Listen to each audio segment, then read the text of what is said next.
Elogio a la locura de los dirigentes bolivianos, por Baltasar Garzón.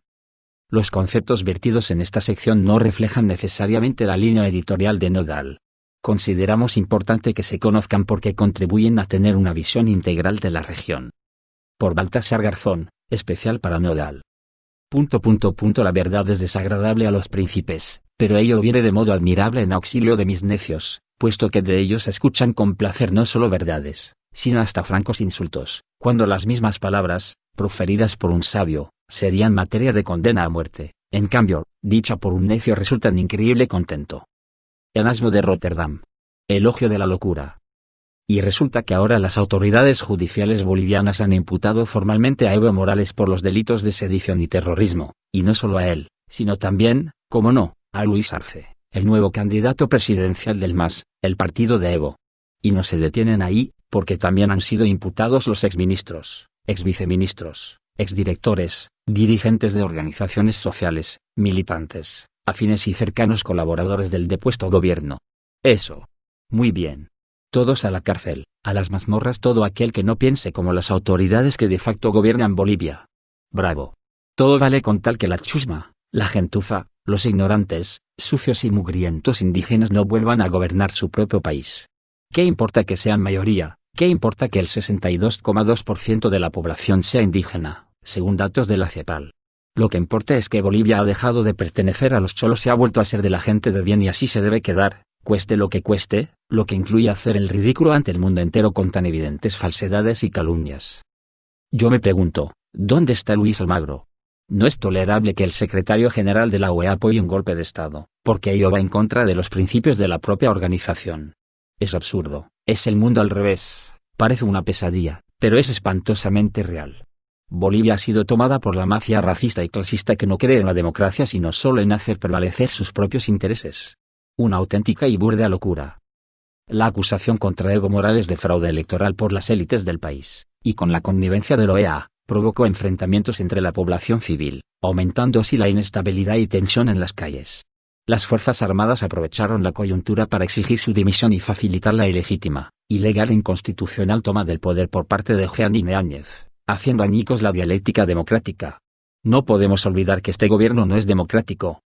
Ahora, el fiscal de la paz, Marco Antonio Cosío, está librando una guerra judicial, la OFARE, en contra del MAS, el partido con apoyo mayoritario, y ha creado una auténtica causa general. La Fiscalía ha emitido una orden de detención preventiva contra el expresidente por delitos de terrorismo por el caso Audio. Una conversación telefónica que se atribuye a Morales en la cual supuestamente insta al bloqueo de las ciudades durante las protestas y las revueltas callejeras que surgieron en defensa del Estado de Derecho y del propio Evo. Esta acusación no tiene pruebas concluyentes.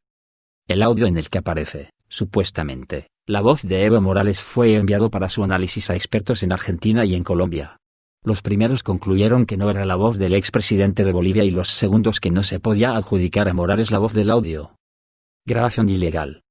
Sin embargo, los medios informan que la causa continúa adelante porque la veracidad de la llamada telefónica se confirma con la pericia colombiana que, obviamente, nadie controló, salvo ellos y algún experto colombiano de incuestionable saber, ha dicho con ironía Raúl Zaffaroni.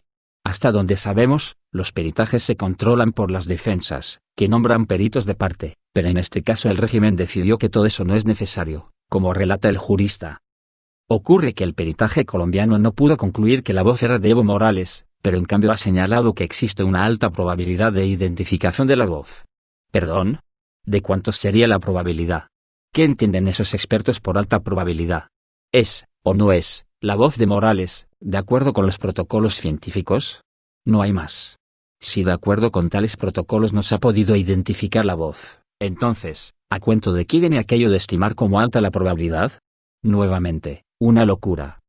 Por si esto fuera poco, hay que tener en consideración que la supuesta grabación sería ilegal, pues habría sido obtenida subrepticiamente, sin orden judicial ni consentimiento de los afectados. Es decir, se trataría de una prueba ilícita, que no es idónea para fundar una orden de detención o de extradición, ni menos una condena, claro, dentro de un Estado de Derecho y me parece que esto es lo que está fallando ahora mismo en Bolivia, el respeto al Estado de Derecho, cuando se acude a burdas artimañas para eliminar a opositores políticos, legítimos y representantes de quienes los elijan. La acusación es tan torpe que, aunque pudiera demostrarse que la voz de la grabación corresponde a Evo, y pudiera salvarse el obstáculo de la prueba ilegal, según la propia definición del Código Penal de Bolivia, tales hechos no constituirían ni un delito terrorista ni un delito de sedición. El artículo 133 de este código dispone: el que formare parte, actuare al servicio o colabore de cualquier forma, con una organización armada destinada a cometer delitos contra la seguridad común, delitos contra la vida o delitos contra la integridad corporal, con la finalidad de subvertir el orden constitucional, de poner al gobierno elegido constitucionalmente, mantener en estado de alarma o pánico colectivo a la población o a un sector de ella, será sancionado con presidio de 15 a 20 años, sin perjuicio de la pena que le corresponda si se cometieron tales delitos. Es el mundo al revés, porque resulta que quienes han subvertido el orden constitucional y han depuesto al gobierno elegido constitucionalmente, acusan al presidente y los miembros del derrocado gobierno de incurrir en la conducta que los mismos golpistas desplegaron. Los sediciosos acusan de sedición, los terroristas acusan de terrorismo. La historia y el discurso se reproducen miméticamente como cada vez que se elimina el orden constitucional en un país. Pasó en Chile, en Argentina, en España, en Alemania, en cada uno de aquellos en los que un golpe de Estado trata de justificarse y salvarse a costa de los verdaderos demócratas. Contra la Constitución. Aunque usted no lo crea, todavía hay más. La acción de la Fiscalía boliviana infringe las garantías del debido proceso, por lo que su actuación no solo es ilegal sino además inconstitucional. El acusado no ha sido notificado, tal y como exige la ley del Estado plurinacional, ni tampoco ha sido citado a testificar. Se dice que no se sabe dónde vive Evo Morales, por lo que las citaciones se realizan por edictos, cuando es de público conocimiento que está en Argentina, a donde podrían enviar la pertinente comisión rogatoria. No haciéndolo, es claro que su torticero objetivo es declararlo en rebeldía, que se le designe un defensor de oficio, al que ellos puedan controlar, y que admita la acusación, como ya se está informando en medios bolivianos, inventando inexistentes declaraciones de Evo con la mayor desfachatez, según denuncia Zaffaroni. Una acusación así no tiene cabida en una verdadera democracia ni puede ser llevada adelante por un sistema de justicia realmente independiente e imparcial. Esta es la prueba más palpable de que en Bolivia existe un régimen no democrático que provoca la limitación de los derechos y libertades de sus ciudadanos, que encarcela injustificadamente a opositores políticos y reprime severamente a quienes ejercen su legítimo derecho de manifestación de apoyo al depuesto gobierno constitucional. No parece casualidad que la acusación contra Evo Morales y los demás miembros del MAS, incluido el candidato presidencial Luis Arce, se dé a conocer casi un mes después del anuncio de la nueva fecha para las elecciones, fijadas para el 6 de septiembre.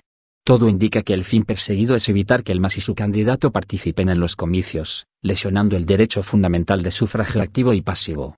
Activo, es decir, el derecho a votar y a elegir representantes, porque la inmensa mayoría no podrá votar por el candidato de su preferencia. Y pasivo, esto es, el derecho de los ciudadanos a presentarse como candidatos y ser elegidos, que en este caso afecta a Luis Arce y a los otros candidatos del MAS. Esperpento presidencial. Ya son 4 los estudios especializados los que desmienten que haya habido fraude electoral y que ponen serios reparos al informe de la OEA por usar datos y metodología inapropiada. Primero fue el informe del profesor del Departamento de Ciencias Políticas y del Departamento de Estadísticas de la Universidad de Michigan, Walter Melvane, y a continuación el informe del Center for Economic and Policy Research, CEPR, dependiente del Instituto Tecnológico de Massachusetts, MIT, ambos de noviembre de 2019. Posteriormente se sumó en febrero de 2020 otro detallado informe del mismo CERP y ahora, el último, ha sido un estudio de Nicolás Hidrobo, Dorothy Kronik, ambos de la Universidad de Pensilvania, y Francisco Rodríguez, de la Universidad de Tulane, que concluyen que el análisis de la Organización de Estados Americanos fue, a lo menos, deficiente. A pesar de esta evidencia, la OEA no rectifica, sino que, más bien, su secretario general, señor Almagro, en la órbita de lo marcado por la administración norteamericana, se dedica a denigrar a los medios de comunicación y a quienes cuestionan el proceder de la organización regional en el proceso electoral de octubre, y el gobierno ilegítimo que usurpó el poder en Bolivia sigue con su plan de celebrar elecciones sin el MAS, que, por cierto, encabeza la intención de voto. Es urgente que la comunidad internacional, Naciones Unidas, organismos de derechos humanos, la Unión Europea, Comisión y Parlamento, no se pongan de perfil ante tamaño atentado de lesa democracia. Pero el culmen de esta delirante situación hay que buscarlo en el grotesco espectáculo de una autoproclamada presidenta entrando al Palacio de Gobierno con la Biblia en alto, en aras de un resurgimiento de la cultura occidental, esa que nos ha traído la devastación del planeta, El calentamiento global ha contribuido a esta pandemia y las que seguramente en el futuro vendrán. Lo hizo así en vez de enarbolar la bandera indígena, cuya cosmovisión de coexistencia en armonía con la naturaleza es la que nos puede rescatar como sociedad y devolver la humanidad perdida.